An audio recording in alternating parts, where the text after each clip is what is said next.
और बनी times news, आपकी आवाज सच के साथ। घंटा गाड्या सगळे चालू, जेवढे घंटा गाड्या बंद आहे ते सगळे घंटा गाड्या चालू झाले पाहिजे। घराघरामध्ये पहिल्यासारखा सुका कचरा वला कचरा गोळा करून त्या ठिकाणी संकलन झाला पाहिजे। हे आमचे मूलभूत म्हणजे असे काही मागण्या नाही की शासनाकडे जायचं किंवा त्यांच्याकडून मागून घ्यायचं, तर हे मागण्या आपण तातडीने आपण सोडवावं। आणि ह्याच्या सफाईवाल्याची, मुख्य अधिकाऱ्याची आणि जे सफाईमध्ये किती लोक आहेत त्याची बैठक बोलवा, पाणी पुरवठावाल्याची बैठक बोलवा,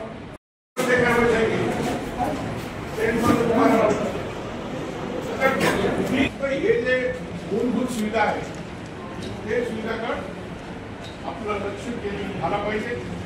आणि घरकुलाचे हप्ते आणि गावामध्ये स्वच्छता, त्याच्यासाठी तुम्हाला काय प्रशासकीय रूपाने काय आहे हे प्रशासकाला सांग।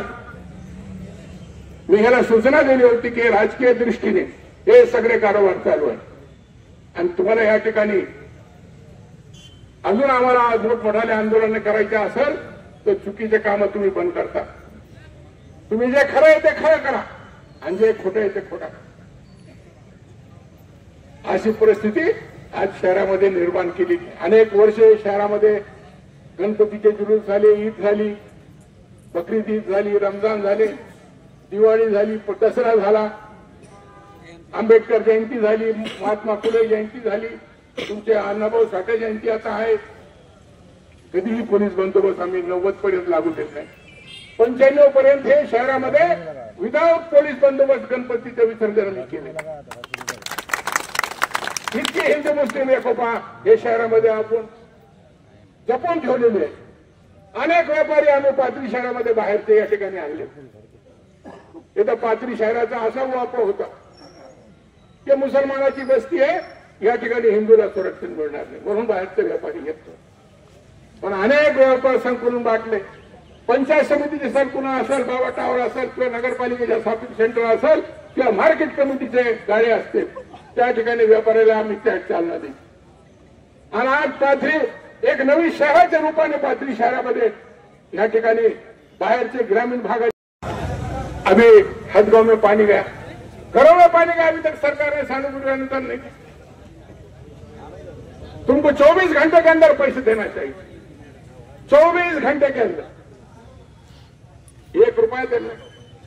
लोक घरामध्ये पाणी गेल्यानंतर सानुकूल अनुदान तातडीने वाटप झालं पाहिजे। ही अशी अवस्था हे मतदारसंघामध्ये हे राज्यामध्ये निर्माण झाली आहे।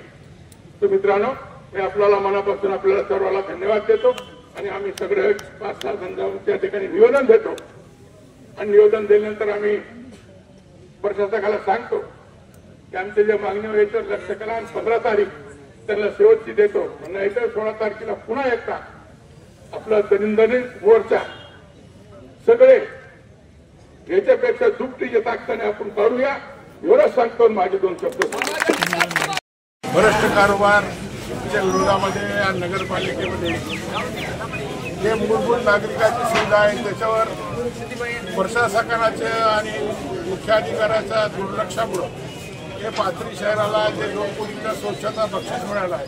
आज पाथरी शहर एक लोखंडाचे स्वरूप धारण केले। पाथरी शहरामध्ये घरकुलाचे लोकांना वेळेवर हप्ते मिळत नाही, पाथरी शहरामध्ये लोकांना वेळेवर पाणी मिळत नाही, 10-10 दिवस आड करून पाणी या ठिकाणी, कर्मचाऱ्याचे पाणी पुरवठावाल्यांचे 6-6 महिन्यापासून पगार ते बिचारे काम करायला परेशान आहे। म्हणजे असे मूलभूत जे सुविधा आहे।